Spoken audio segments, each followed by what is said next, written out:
Good evening. If you do have a mobile phone, if you'd like to put it on silent, please, thanks.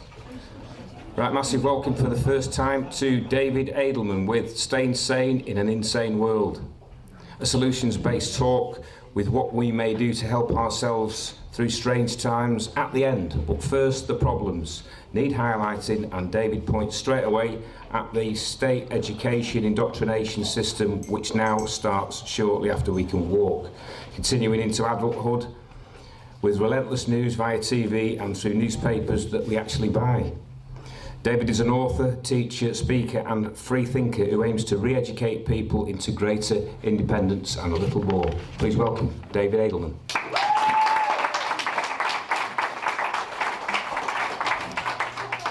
Good evening, everyone. Thank you, Rob. When he first called me a couple of months ago to ask me to do this, and I thought, whoa, great, an opportunity to plug my book. And then I thought, hang on a minute, he doesn't know I've written a book. So I thought, no, I need to do this a bit broader than a shameless plug for a book and just to talk about the education system, although that's really very important, and it's where it all starts for many children. But this has to be a bit broader, because as I'm sure you've noticed, the times are a little bit turbulent. Yeah, I mean, you don't need me, there's so many things you really don't need me to say. Like, you know, things don't make much sense anymore. We're being charged more and more for less and less. Health is falling apart. So entire systems are melting down. You know, whistleblowing is taking place all over the place. My expertise suggests that I should blow the whistle on the education system, but really I'm here to blow a few more whistles than that. There's a barrister just gone on record, well, her identity is secret, and she's now saying that the legal system is virtually it's not fit for purpose. The healthcare service, that's a contradiction in terms. We don't do healthcare anymore, if we ever did. So the education system for me is an easy target because I'm familiar with it, but I'm going to cover a wide, my remit tonight is wide. It was actually daunting. I thought, how can I cover all this in an hour? I'll give it a go. The thing is, a lot of this, some of this information, because you're out of the box thinkers, a lot of you, some of this information will be familiar to you, so I'm going to present it in a way that won't be familiar to you. So it may involve you just going, whoa, where did that come from? Or, whoa, what's he on about? Or, what's he on? Because when you're a free thinker, and my free thinking has grown exponentially in the last few years, it really does, you just end up making no sense at all to most of the people around you, and you're just labelled bonkers. No, and anything you say brings on cognitive dissonance for them, you know, you get this knee-jerk reaction, don't you? No, rubbish. And when you ask them to just justify their viewpoint, they actually, all they can do is repeat their viewpoint. They can't actually justify it. They can't rationalize it. Someone who's justifying, for example, prescription drugs, just says, oh no, it's medical science, it's proven to work. Well, where's the proof? You know, they've never got it. They just take it on trust. Anyway, so I've given you the health warning. This talk may bring on giddiness, dizziness, and feelings of queasiness. But the antidote to all of this, whatever your situation is, and if you're anything like me, there are challenges like you've never had before, the antidote, the bottom line antidote, which I'll mention now and I'll keep mentioning, it will be a recurring theme, is the ability to, despite everything, despite what the thoughts that are going through your head, despite what people are saying and people are doing all around you, the key to sanity in an insane world is to love yourself. That's the bottom line. It doesn't matter what information I give you, it will not be activated unless you are loving yourself. It will just be a waste of my breath and a waste of your time. So what the first and the last thing I would ask you to do is think about ways that you can learn to love and respect yourself, okay? More about that as we go along, okay? And in the second half, I will introduce something called peaceful, self-loving non-compliance. Because we've all heard of free man on the land, we've all heard of sovereignty. I don't think, for me, those don't hit bullseyes. It's more about self-loving non-compliance. Just learning to say no, thank you, but no thank you. Thanks for the offer of paying £1,000 council tax for someone to collect my bins once a week, but no thank you. You know? Now, obviously, there's more to it than that, because these people that run the show, or think they run the show, haven't got the intelligence and the wit to realise that you actually might be right, or they're frightened to admit that you might be right. So they send in the bully boys, but we'll have a chat about that later. Right, some background information. Just excuse me while I have a sip. Background information. I was on Facebook about a week ago, and somebody posted something, and I thought I needed to share this with you. Okay, so I'm going to share some background stuff, make you so that we're all on the same page, which I know we are anyway, to be honest. Then I'm going to recite something from the book, which is relevant to the predicament we're all in. And then what I'm going to do, we're going to play the numbers game. I've promised you an A to Z. We're going to play the numbers game. I'm going to work with numbers. You'll see what I mean when it starts. To dispel some myths, do a bit of myth busting, so that this journey towards loving yourself can take place without all the nonsense, or you can start to dismantle some of the crap, yes, which I'm sure a lot of you are already doing anyway. But this will be my take on that journey, and then we'll get into the A to Z.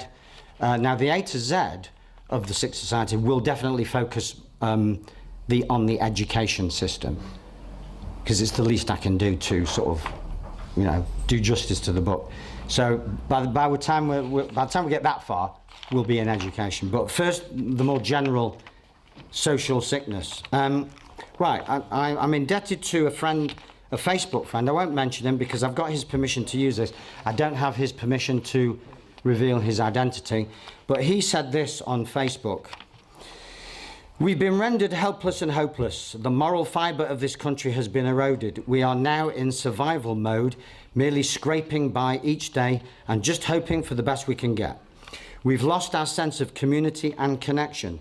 We can't rely on each other anymore because no one's got anything left to give. We will turn on each other if it means we will hang on to what we have. It's dog eat dog. We have been separated and divided against each other by a system that is self-serving. It has broken the family unit by forcing both parents out to work. Children have no safety, guidance or security. The state tells parents what they can and can't do with their own children. The state uses the fear of punishments and fines to keep us in line. We fear losing the prized possessions that define us. We have been made to feel worthless by society's idea of what is right and good. We spend copious amounts of time, energy and money trying to conform and fit in. Well, some of us do anyway. We need to take a look deep inside ourselves and at ourselves. If we are to experience any changes, we need to examine our part in all of this. We need to look at what we are doing that contributes to maintaining a system that does not support us and our families. When we take a passive role, turn a blind eye and walk on by, we are contributing to all of this. Our power lies in assuming responsibility for all that is in our individual worlds. Once we get our own house in order, we can help, support and assist others. Does that resonate at all? Yeah, definitely. What you find in the so-called real world is you have lots of people trying to help others. That's not how you build a better world. You help yourself first. You learn to love yourself first, and then you share that with others. But we have so many do-gooders and care workers, support workers. I'm not criticising those professions. I'm just saying that the emphasis is wrong. We should be caring for ourselves first, and then others second.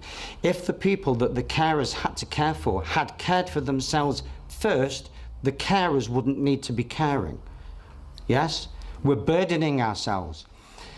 We're bringing others down by not caring or loving ourselves, by not nourishing ourselves, by watching too much television, by, well, you know exactly what, you know, drinking too much, talking too much nonsense. You know, we're self-harming, basically. We've become a race, and it's not just the British or the French or I'm talking about the whole human race here.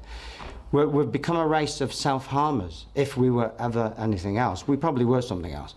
But now we're self-harmers. If you're not, I'm going to be quite brutal here, if you're not self-loving, you're self-harming. It's one or the other. There's no neutral stance on this. You're either self-nourishing or self-harming. So what they do is quite clever, this. They have your idea of a self-harmer, and mine until I thought this through, was a teenage girl, usually a girl, who takes a knife and slices her arm off, you know, or cuts it. Yeah, that's a typical idea of a self-harmer, isn't it? Well, that's an extreme version. That's a media-hyped version. We are all self-harming when we swallow nonsense. I mean, somebody, Roy, is it Rob? Another Rob put this as an icebreaker. You know, emergency procedure for if you see a friend or colleague beginning to swallow mainstream media bullshit. Heimlich maneuver. Yeah? If you're swallowing media bullshit, if you are doing anything to excess that is clearly harmful, like smoking, drinking, or whatever, you know, not sleeping right, not looking after yourself, it's self-harming. Now, it may not be clinical. No doctor would recognise you as a self-harmer, but that's all part of the systemic dysfunction. That the idea of self-harming has just been put in a very narrow little pigeonhole. Oh, it's somebody who cuts themselves and wants the attention of a doctor because they're bleeding. No, that's just extreme self-harming. So I'm here to encourage you to move away from whatever version, and we all do it. I mean, I'm no exception here. You know, I'm not preaching here. I'm reflecting back what I'm seeing in myself and in society. So we all need to take a good look at ourselves, like my Facebook friend has suggested, and stop thinking too much about the harm that other people are doing and think more about the self-harm that we're doing. And then you can move on. You'll naturally move on. You know, it's amazing. I mean, I have put this into practice for quite a while, and more about that will become evident. And you just move on. Life just does get better the more you look after yourself. I can guarantee you that. Absolute guarantee. Because you're looking at someone who's doing that and living it. That's one of the reasons I'm stood here, to be honest. Right, a quote from the book. It's The Cycle of Codependence. This is my take on what my Facebook friend has put. Okay, so this is how basically we get trapped into a cycle of negativity and fear-based nonsense, basically. Right, step 1, the education industry compromises your well-being and sense of self. This creates a need to eat for emotional comfort. You turn to comfort food and drink, and other things as well. 2, the food and drinks industries provide what scientist and researcher David Wilcott refers to as weaponized food and drink. Genetically modified wheat, chemically enhanced fast and processed food that is designed to create all kinds of disease. You now need medical help. You turn to your doctor. Your doctor is not trained in health, well-being or nutrition. They do about 2 hours in their entire career. So he or she has to resort to symptom control or symptom suppression using materials supplied by the pharmaceutical industry. You take the drugs. Just as an aside, the root of pharmaceutical is the Greek pharmaseu, which means toxin, poison. The pharmaceutical industry provides medication that will cause as many problems as it solves, creating side effects that are often worse than the original problem. You take more drugs to deal with the after effects of the original drugs.